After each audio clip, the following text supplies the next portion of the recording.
like to welcome everybody who's here from all over the UK. Catford's grey anyway, Owen, isn't it? Regardless. Now, can we share the screen, please, and put the video on? You can see on your screens before it's shared, Naum Tsioptias and Tom Stevenson, who are going to be our two main speakers today. But I'm Ruth Kaufman. I'm the chair of the Pro Bono Steering Group for OR Pro Bono of the OR Society, and I am introducing the speakers today on the topic of how simulation modelling can help charities to perform better.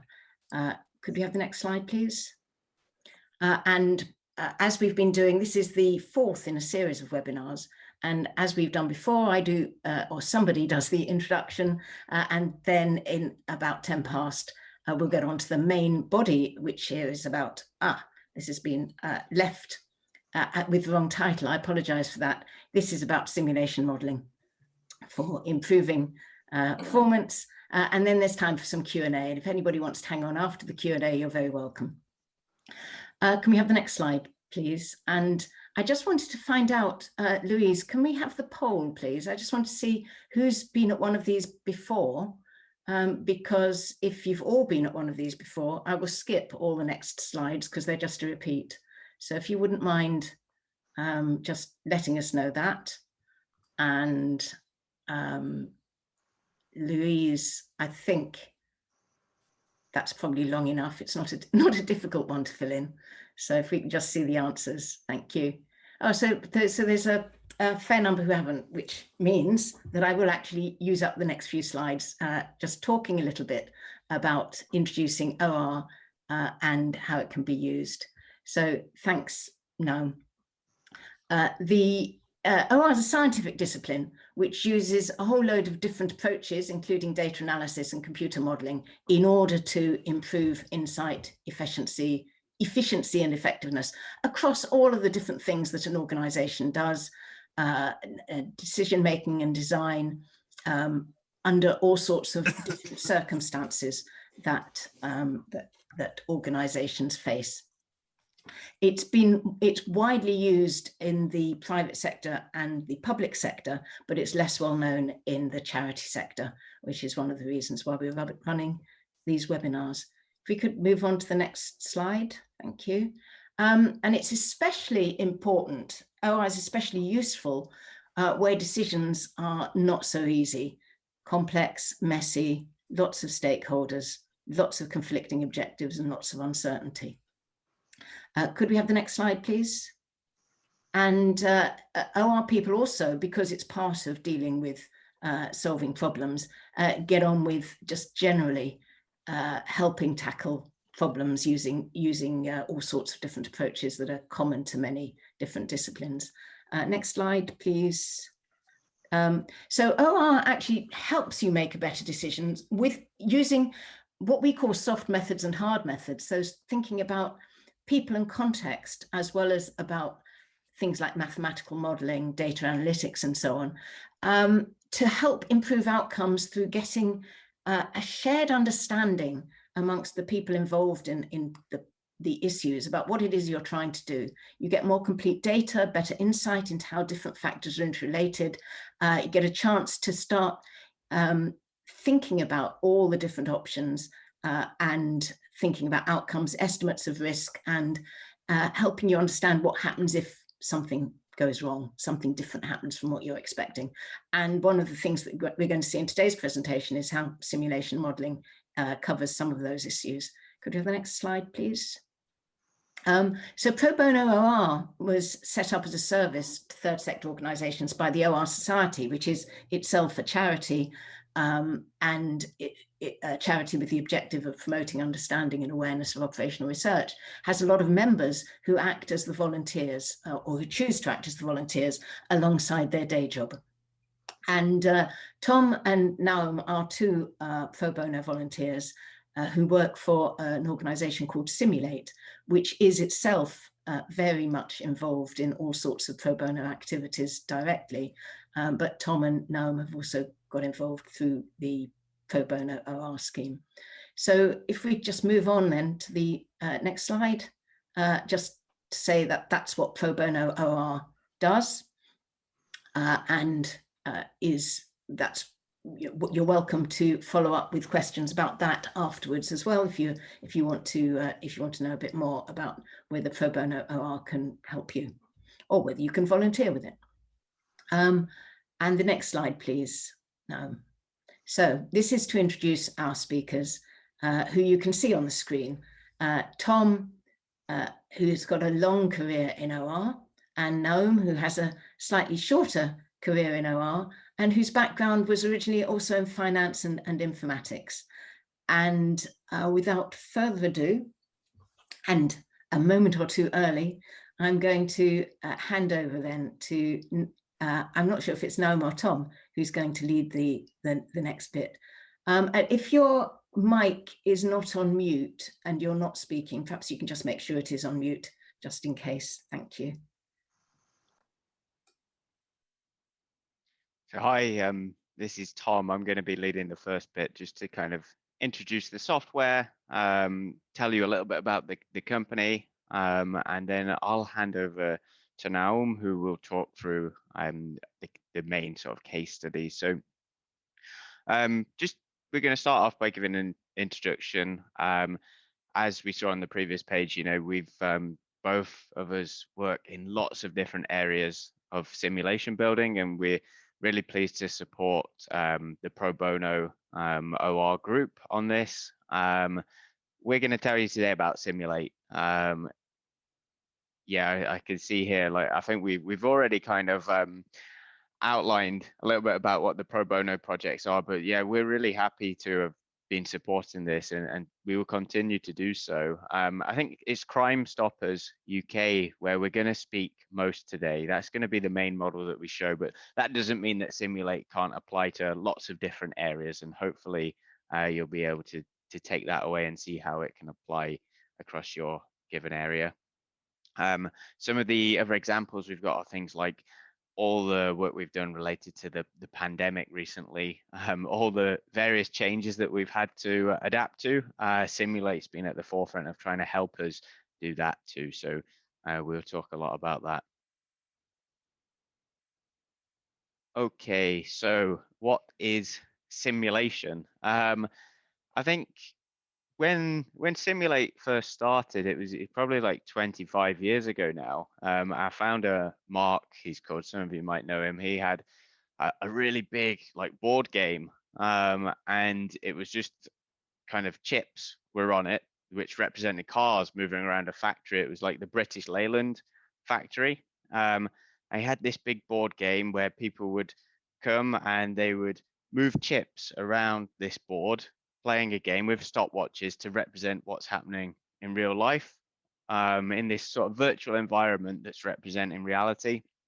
And what Mark found was that when he was using this game, that the engagement of people was just really high because they could see what was happening. It made things a little bit clearer. And basically decisions could be made easier because we had this kind of virtual game that we were playing that represented reality.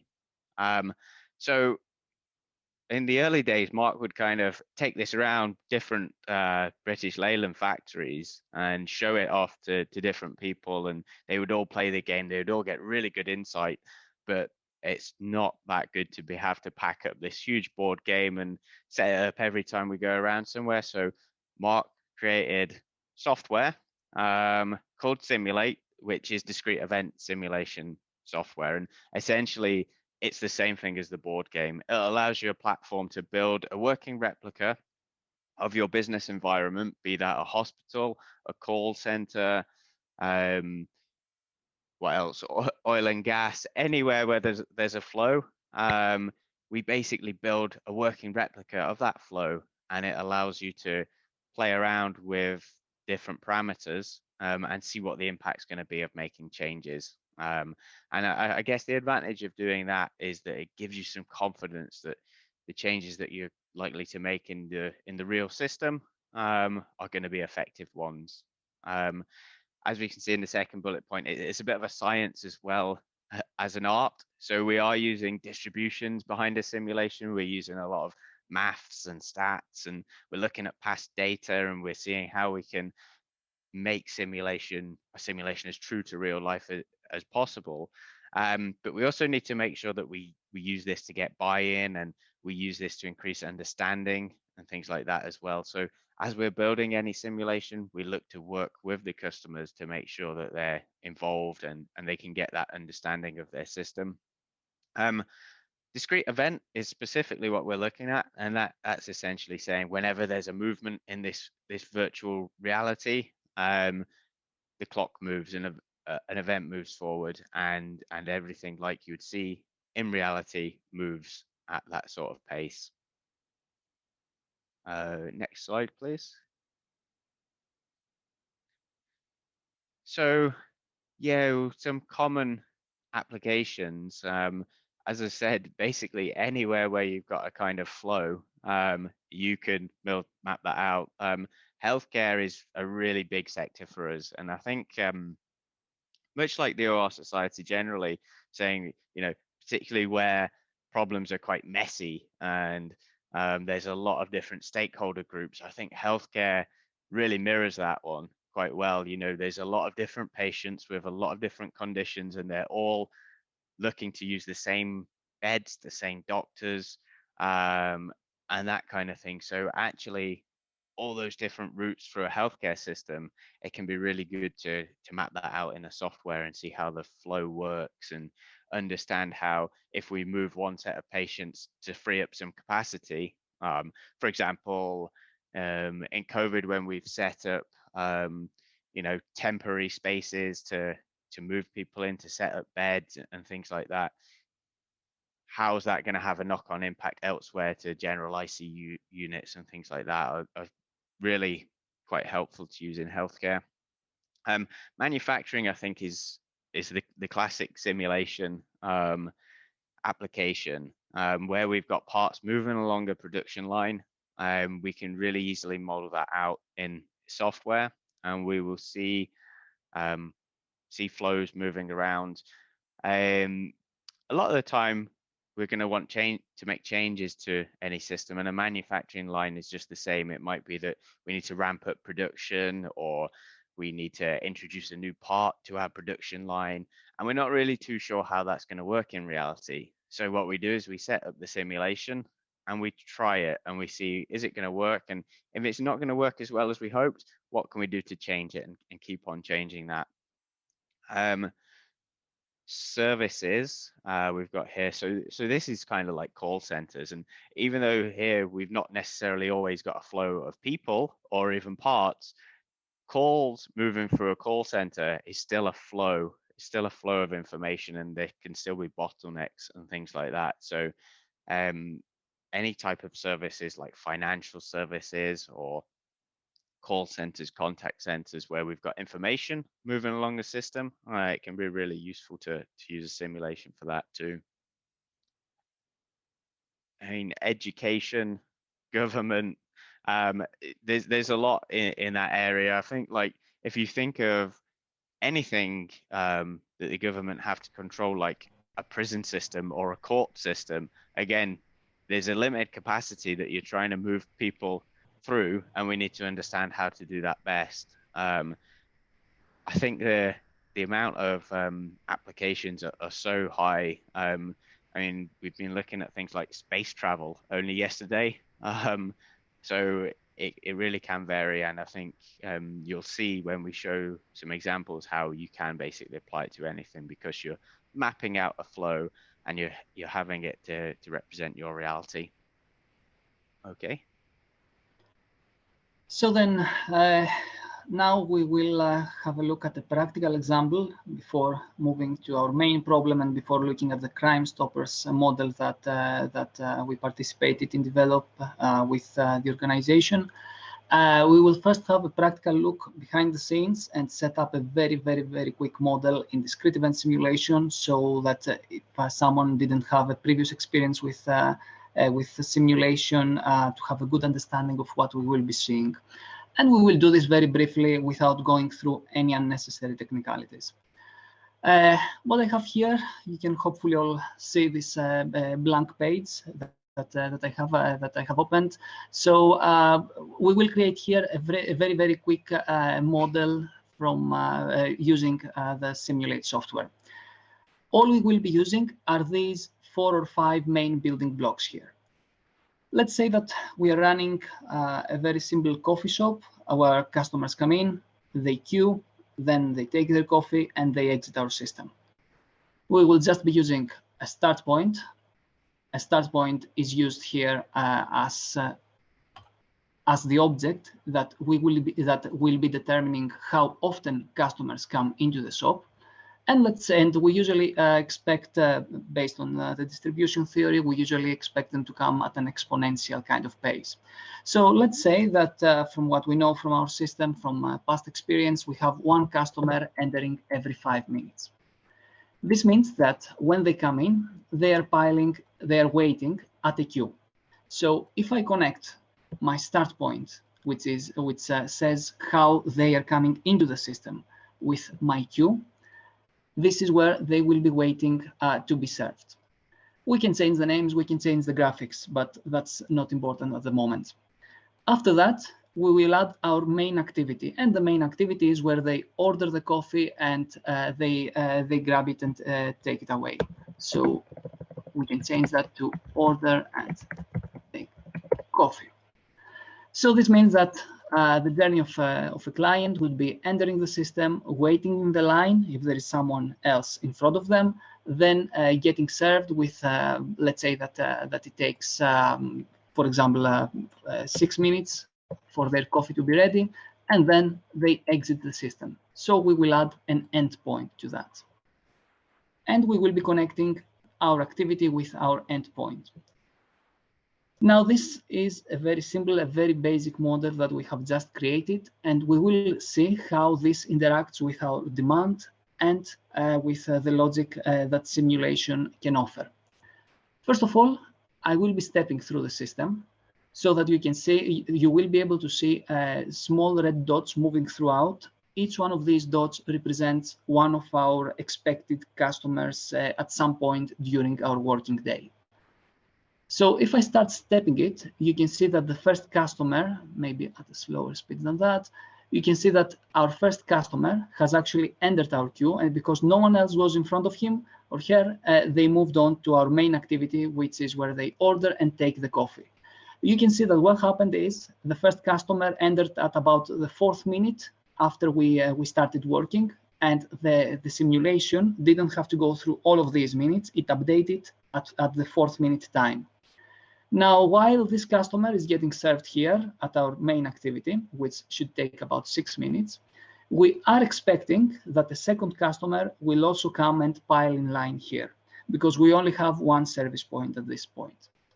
If I step again through the simulation, you can see that this client has now been served after about 6 minutes, and they exit they exit our system to our endpoint. While the second customer that was waiting in line, they go and they make their order and they wait here to take their own coffee.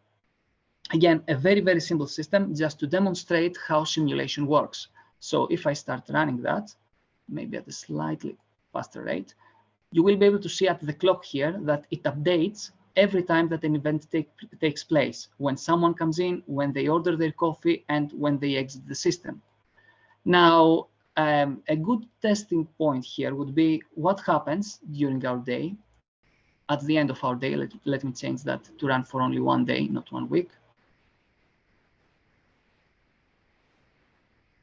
So if I run this small coffee shop simulation for just 1 day at full speed, at 5 o'clock, we can see that actually most of our 80 customers, they have been able to be served. This means that we probably have a good system at the moment. Now, what happens if because of our reputation, our demand increases, and we get 1 customer in every 3 minutes time? This means that we would be expecting more customers because they will be arriving more often than 5 minutes. So if I start running the system again with only 1 person at the teller, we would be expecting that at some point during our day, you can see even before noon, there are 19 people waiting. And as you can imagine, in any sort of service, if people are waiting, they may be expected to leave our system without getting served. Simulation allows us to experiment with this scenario, with the scenario that states that we are expecting a lot of customers in this case, and say, okay, how about we add a second teller, a second order station within our shop. If we do that and run the simulation again, we should be able to see how the queue will be interacting, how the same demand from clients will be interacting with our system.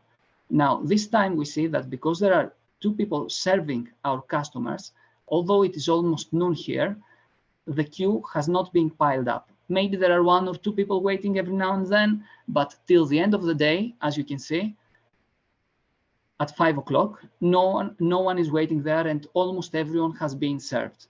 So this demand in expectations, it was met very easily in this simple system by just duplicating our order and take coffee activity. So by adding 1 person in charge of this activity, we were able to meet our demand. And as you can imagine, this simple as it may sound, this can become a lot more complex, and this can be just one part of our whole system. And this is where we can connect it, where this queue is not actually a coffee shop queue, but it is actually a service queue. So these two activities, instead of being part of a coffee shop, they are part of a service line where someone has to actually answer the phone calls. So I can change the simulation very easily from an order and take coffee to an answer call. Answer call station 1 and answer call station 2. Because one activity can be literally any decision that you would be interested in making, or any activities that you have in your system. And in this case, to make it a bit more complex, we add resources, which is our personnel. And let's say that we have 2 of them that work at those 2 different stations. So I connect the personnel with those 2 different activities. And if I reset and run my model again for this 1 full day, you will be able to see that this number keeps changing throughout the day, because those 2 are the people that are actually serving our answer calls, our answer call stations, to be exact. So at the end of my day, I am able to see that, just like before, almost everyone was served, and some of the results indicate that the utilization of our personnel is 82%, which means that we need 2 people to run our current state.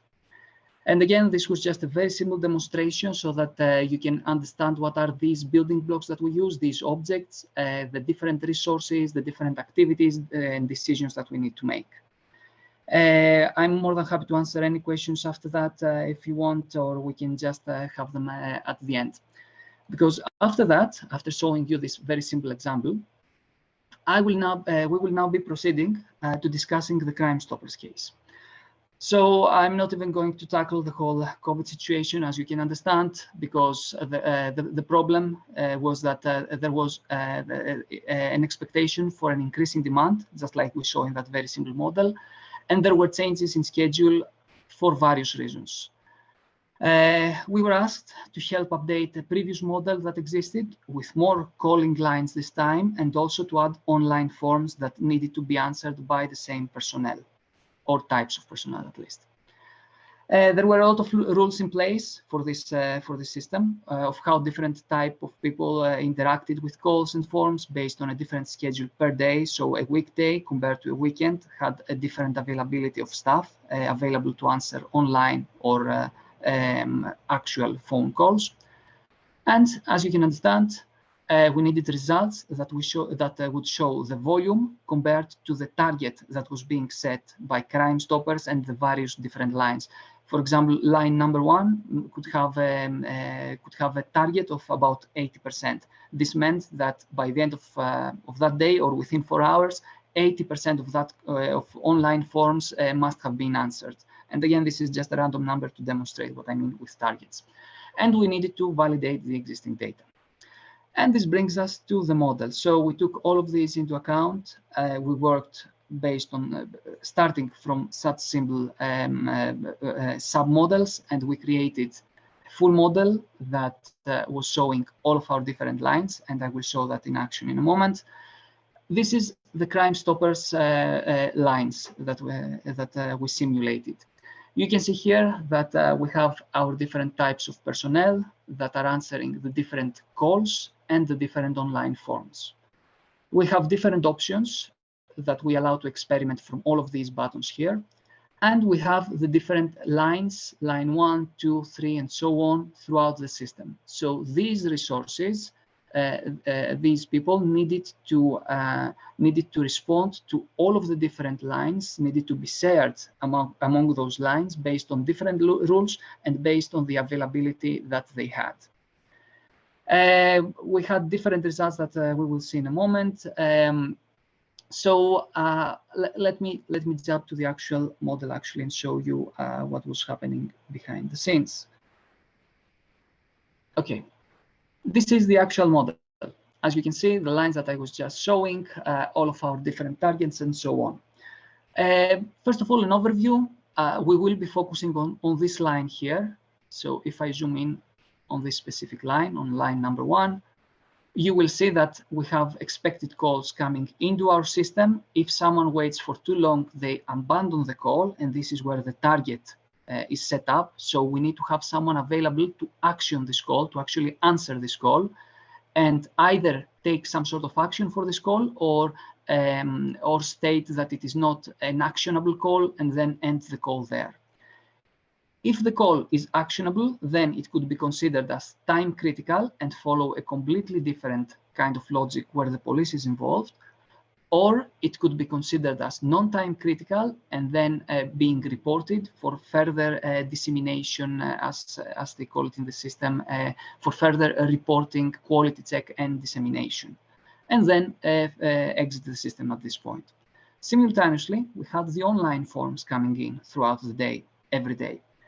We needed someone to take action for these forms and either consider them non-actionable or as time critical, in which case, again, the police was involved, or non-time critical, in which case they were again put on the record and they had to be checked for validity and checked for further action based on certain rules that are not part of this system. So you can imagine that this line, it is repeated throughout the different lines. The logic of this line is repeated in different lines as well. And we needed to set up rules where we could check different schedules throughout the working week. We could check different availabilities and different rules in order to try and meet the targets.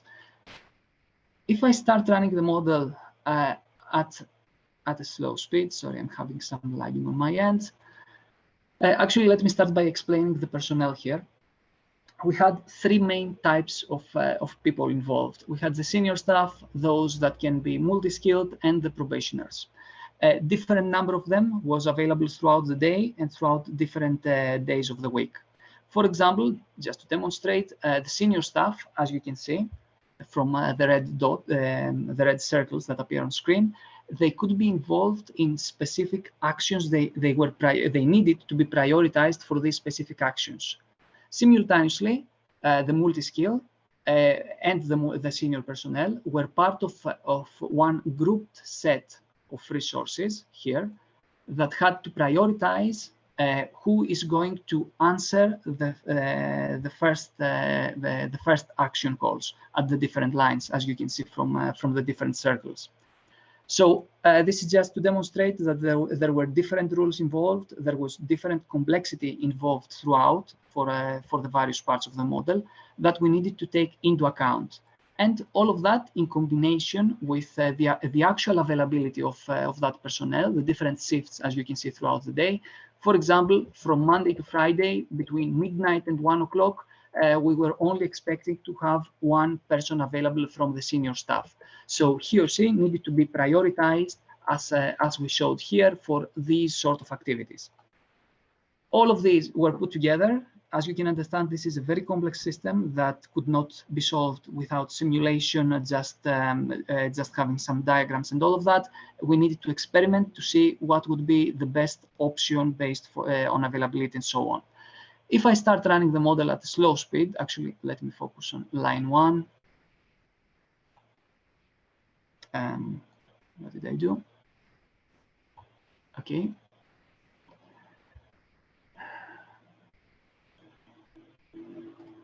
There we are. So if I focus on line 1,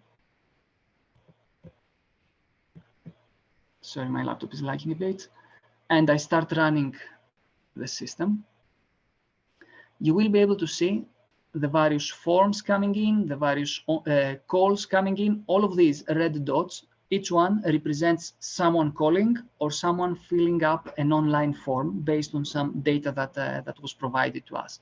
So you can see how they run through the system. All of the numbers over the activities and the different decisions, they actually imply that there is some action taking place here. And you can even see the different resources running throughout. This is just part of the animation, really, where one resource is needed to take a specific action and move on to the next action and so on. So if I pause it at some random time, you will be able to see that at 1:18 during the night of our first working day, we had 11 calls already come in and 4 calls already being answered and being at some point throughout the system. So this is just again to show how the system works, and don't be concerned about the technicalities behind the scenes. So if I run this for a representative 5 weeks time, if I reset and run this at full speed, we are able, based on all of those rules that I just explained, we are able to simulate within just a few minutes time, as you can see, 5 different weeks based on the data that we input and the different rules that we input. And we can get a whole lot of results that I will show you on screen in a moment. We can get a whole lot of results that we can compare to our targets. For example, at show results here. Let's say that I want to find out what happened for line number 1, which was our line of interest. And you can see that 82% of them were answered on time.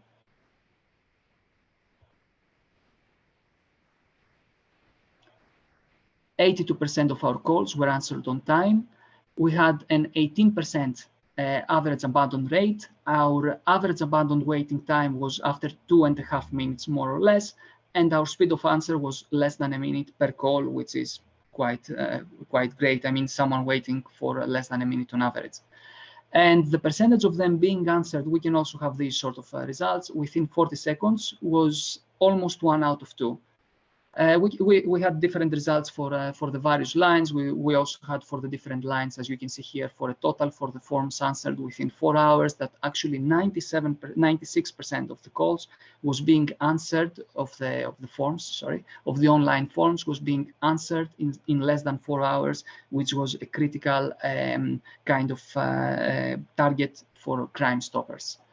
And further to that, we also have these sort of graphs that allow us to see on a more visual kind of information how well we did for this specific schedule, for these specific expected inputs.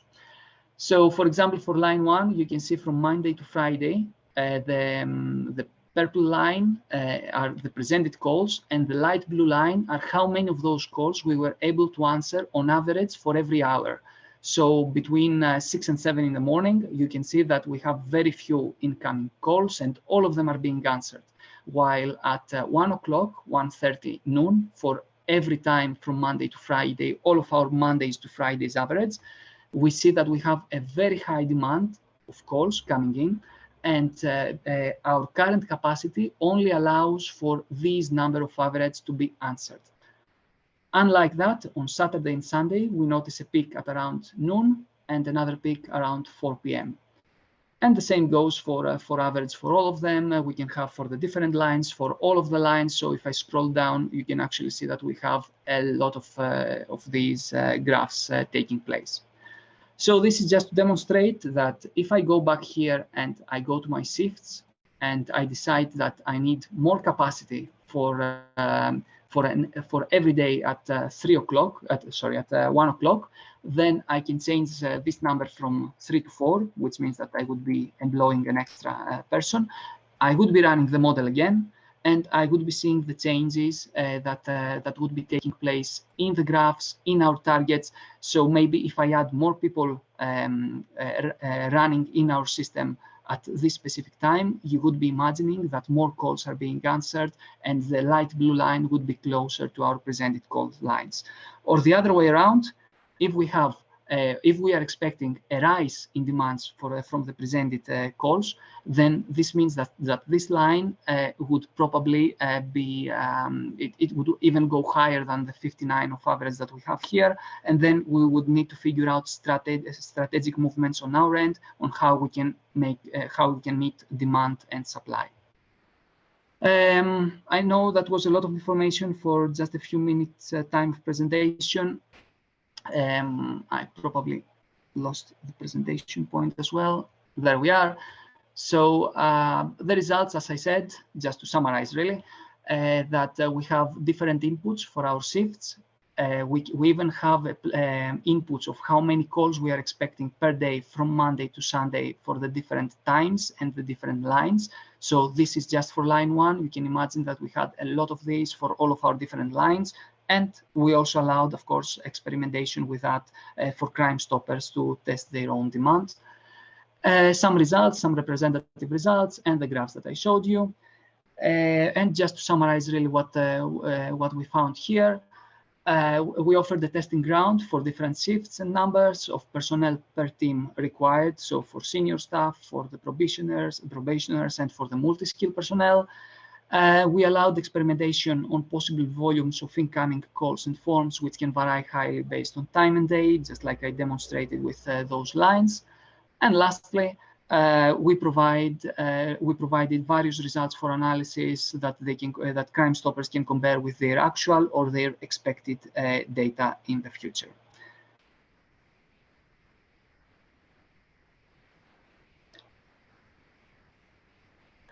Tom, I don't know if you would like to continue with some other projects that we have assisted, just as a closing remark. Yeah, I can do. Yeah, so thanks for showing that and walking through it. Obviously, that's a good example of a call center and how simulation could be used for that. What I really like about it is how it can capture the variation that you see at different times of the day. It's so easy to plan based on averages, but really we know that's not going to be most effective. And it was nice that this simulation highlighted where in the day on typical weeks we would want to think about expanding capacity, or we could try replacing it. It wouldn't have to be that necessarily you would always expand capacity and have to hire more people. It could just be that you're more intelligent with the amount of people that you've got. And I think in the other projects that we've done, we've used quite a similar approach, really. Just for COVID especially, I mean, as we've seen, the amount of problems we've had to solve has changed rapidly. First of all, we had to decide, how many ICU beds do we need? How many ventilated beds do we need to save lives? After that, it was, how can we test a population? Should we have drive-throughs? Should we have, walk-in centers? How can we do all of that? We've got things like returning to work as well. So now we're starting to see people coming back to work or get vaccinated, vaccinate a population. We've had all these problems to solve, and all of them have really lended themselves to OR and simulate. And that's really what we've been trying to do in Pro Bono. So not all of these were built alongside the OR Society, but they are all available. So anybody who wants to use them and see them and play around with numbers can do, and you can see what sort of impact that might have if you change things like increase the amount of testers or anything like that. We've done a lot of work previously in healthcare as well, looking at pop-up testing for HIV in Africa. But but it's not just healthcare as well. You know, we're happy to really help with anything, anywhere where there's a flow that we think it could be applicable, really. And there are some links just here as well. And if you want to, feel free to look at them, or if you want more information about anything, both of us will be happy to give you a bit more information on that.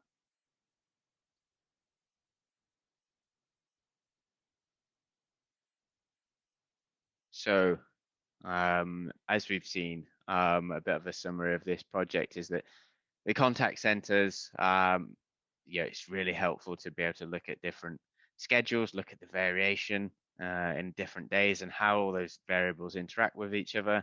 And as I say, for Simulate, we're always really happy to help with anything pro bono. So if you've seen something or thought of an area that you think would apply to Simulate, please don't hesitate to kind of get in touch with either of us and see what we can do to help out. And thank you to everybody who's listened. Well, Thank you as well. Go on, Ruth. I was just going to say that the next slide is then back to you. So we're happy to either take questions now. We can just you know, send an email or something. It's really up to you how you would like us to proceed at this point. Well, first of all, I'd like to thank you both very much for putting the talk together and coming and talking today, and especially to Naum, who also did so much of the work. Well, I'm sure Tom did some as well, but Naum's clearly been very involved in this. So thank you very much for coming and talking and for explaining simulation so carefully. And I would like to throw it open for questions. If anybody would like to put questions, either, I've got to get my participants list up. You can either put your hand up so that you can, I can ask you to speak, or you can put a question into the chat, whichever you feel more comfortable doing. But in the meantime, while you're thinking of your questions, I know that we have Louise and I think Karen as well here from Crime Stoppers. And Louise, do you want to say something about your side of things, how it looked from your side?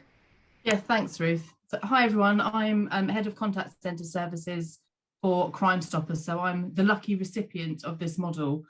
It's taken a while to reach this stage, but we're merrily using it quite frequently now.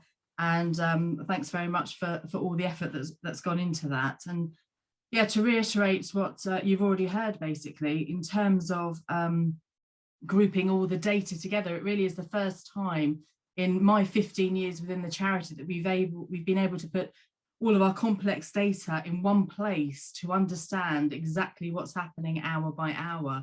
Yeah, and that data has included our telephony, and as we've evolved our online information that's coming in at a great pace at the moment. So understanding percentage-wise of what we're dealing with. Our resourcing has evolved as well. So the skill sets are ever changing, and having the ability to amend those ourselves independently has been fantastic. So our current project, myself and my colleague Karen, who's also on the line, we're looking at, to be frank, we're struggling at the moment. We're experiencing larger volumes with the same amount of resource, but a lesser skill set. So we need to understand what's happening over that 24-hour period and how we can, exactly what someone else said there, we can patch away, we can amend shifts slightly, or do we need a whole new resource? So at the moment, we're tracking our gaps as accurately as possible. And hopefully we can use all of this data to put forward a business case for more staff ultimately. But certainly from my perspective in the future, I'm looking for anticipating other lines in particular, more volume, etc. So that's something we've never been able to do. So one of the questions I was frequently asked with regard to the contact centre is, what does capacity look like? When are you going to need more staff? Can we bring in this new line tomorrow with this amount of volume? And the answer has always been, I'm not really sure. But now this model, we can accurately map what will happen. So that's been fantastic from a business perspective. Karen, I don't know if you wanted to add anything to that. Well, I was just going to add, and again, my thanks to Naum and Tom and also Jane Hoot from the OR Society, who's on the call, has also held our hands all the way through this. and who we've had a wonderful relationship with over a number of years now. So yeah, so a big thank you to everybody. It's really worthwhile. Although, quite frankly, when I was watching it all again, I was kind of like, I was exhausted at the complexity of it all. So, you know, but I think that's the great thing about the model, is that, you know, trying to carry all of this in your head and trying to anticipate what might happen if you add in resources or take them away is nigh on impossible. So you know, the fact that you can have all this complexity in a model, I'm sure it was a headache building it, but now we have it. It's really useful, and now our challenge that Louise and I have got is sort of how we use all of that data. So our chief executive is quite rightly very robust with us about, don't just say you're under the cosh and you need more people. Where's the evidence? Where's the proof? And this really kind of gives us, as Louise says, you know, the ammunition to go in a business case, and you know, better than our kind of like best guess, finger in the air, which we've sometimes been using to date. So and that doesn't wash with the chief executive. He goes, no, go away. So we're really hoping that we can help the whole of Louise's team. You know, since COVID happened, you know, we had lots of kind of changes in our call pattern, lots of sickness to deal with, and the team have been absolutely amazing. But you know, we're kind of coming to the end of that period now, and as we come out of it, actually the amount of demand that is coming into our contact centre has really gone up, and we've still got the same number of staff. And so, you know, it's not just kind of saying, oh, you know, there's a bit more demand. It's about being clever and saying this is the best place to deploy extra resources to really kind of bring those two lines of the graph together. There we go, that was all I wanted to add. Thank you very much. That was very helpful addition. Any other questions? I've got some if nobody else has, but can I open it? There is Owen's asked a question in the chat. Ah, right. Sorry, didn't see that for some reason. Owen, would you like to speak the question, or? Can do. I was just curious from the Crime Stoppers perspective. Now you've worked with the OR Society and Simulate. Have you taken on the model internally now to use? Yeah, we have, and I was just tapping a response there, and actually, to be perfectly honest, I'm using it far more than I anticipated, because it's so useful for the what ifs kind of scenarios. So in terms of what Karen just said, you know, with sickness and, you know, even looking at a week ahead, it's proved to be fantastic. That's I think that must be very. It's very satisfying to hear, because sometimes when you've completed a job, you don't quite know what happens next. So that's great. Now, was there anything about the Crime Stoppers work that was different from simulations you've done before? Was there anything that you noticed sort of that was particularly peculiar to Crime Stoppers? Well, I have to say, because I mainly had an academic background and I was using Simulate for other purposes, I was going to say that, at least on my experience, it was an amazingly interesting exercise, first of all, other than the whole help that we have provided in terms of the resource complexity rules that we needed to translate. The model itself, all of the different lines, they could just have been, you know, single production lines at a manufacturing kind of setup. But the complex relations that people brought in, and by people I mean the resources that we use, all of the different types of personnel, where we needed to not just mix and match, but to decide who goes where, who does what, so that it can be as close to reality as reality allows it to be. This was what made this a very interesting sort of enigma on our end, that we needed to properly interpret. And I would really like to thank, first of all, the OR Society that gave us this opportunity to work on that, and Tom, who overviewed the whole project and was always there, you know, to suggest how we could proceed better, especially with the graphs that I showed at the end, and of course to Jane, that we collaborated so fantastically, and it took us 2 different phases to go through until we decided on the final form and how to do all of that. The funny thing is that in the near future, after concluding this model, we came across a similar situation, not per se to Crime Stoppers, at a different setting, where they had similar complexities in terms of resource utilization, what I mentioned as mix and match that couldn't have happened, and we ended up suggesting to them some very interesting outputs that being involved with the Crime Stoppers model kind of allowed us to learn and to proceed from that point onwards. So learning goes always, all directions. Thank you. Learning and transfer of learning as well, which is very important. And Jane, was there anything you wanted to add from your involvement with the project? It took a great deal longer than I'd expected, because every time we went anywhere near Crime Stoppers, we discovered more complexities. But it was absolutely fantastic working with Noam, and we got on very well. And every time I said, oh, this is much more complicated than I said it was last week, 10 minutes later, he's come back with a really complicated bit of fix that sorts it out. So he's been brilliant. Yes, thanks very much, Noam. That was great. One of the issues with complicated models, of course, is other people being able to understand them afterwards. So do you want to say something, either Noam and Tom or Louise and Karen, about how you get over that risk? First and foremost, I'm very grateful for a really user-friendly, step-by-step user guide that was produced. So I refer to it as the Bible now. It's well thumbed, it's printed out, but it's, you know, for those troubleshooting moments, it's really fantastic to be able to pick something up and say, right, start again. Have I done the right sequence? Or, you know, that user guide has been amazing. Very pleased to hear it, Louise. If you've got any extra bits you want adding in, just let me know and I'll do that. I will do. And I do. Good. So do you want to add anything to that, Noam, about complexity and transparency?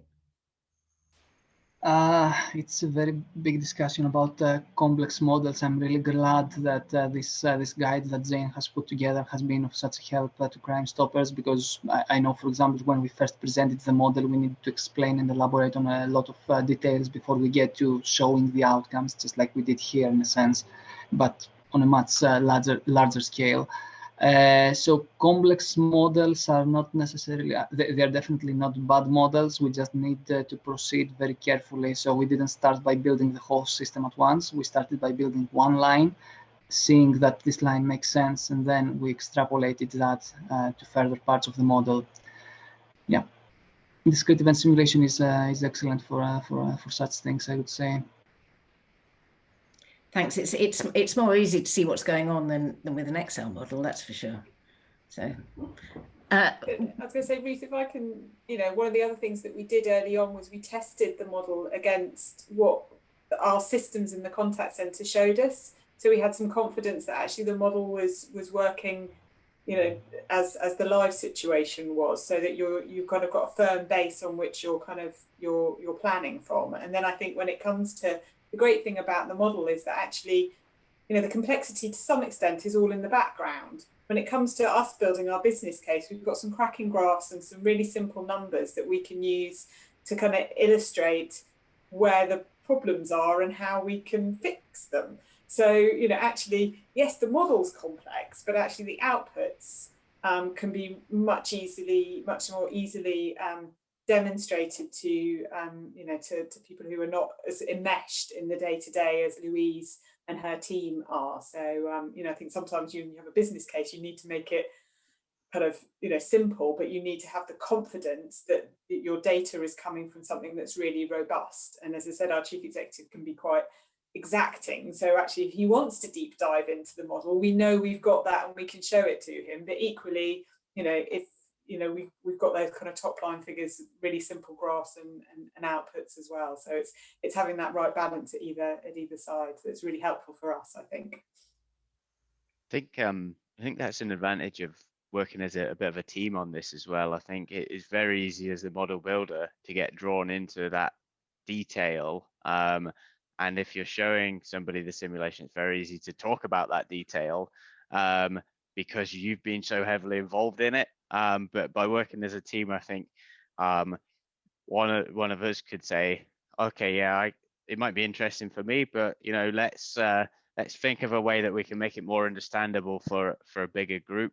So I'd definitely say teaming up on these things helps you to understand which things we need to show and which things are better off left for those who are interested in it.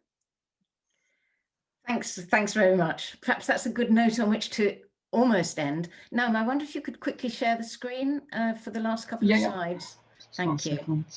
I just want to let people know that, thank you, that's the one, is that, as I said, this is the 4th in our series. If you weren't able to get to any of the others, then the recordings are available. If you go to the same web page as where you can book the webinars from, then you can see the recordings of previous ones, and this recording will be up quite soon.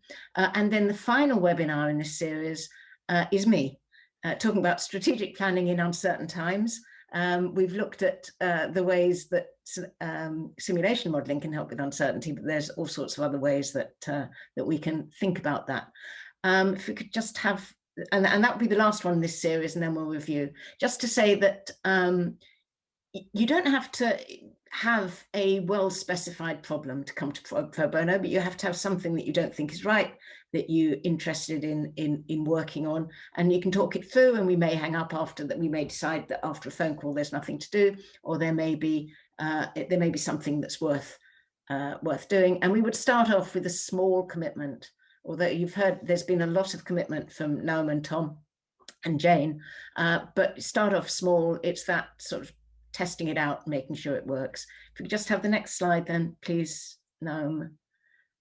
So if you do have any particular issues that you want to follow up, then if we then go to the next slide, the final slide's just got some email addresses, I think. And so that's email addresses for pro bono. If you want to put them in the chat, Louise, that if you've got a moment, that would be great. And Tom and or Naomi, you might want to put your own email addresses in the chat as well, in case anybody would like to follow up with you directly. But as there is, so I'll just give a moment for that to happen and for people to copy any addresses they want. But as that happens, I'm just going to thank again our speakers, Tom and Naomi, and our contributors, particularly Louise, Karen, and Jane. I'd also like to thank Louise, who's labelled there as the OR Society, who's done all the background support for this. Thank you all for coming, and I hope to see you on the 15th of July, but do keep in touch. Thanks a lot.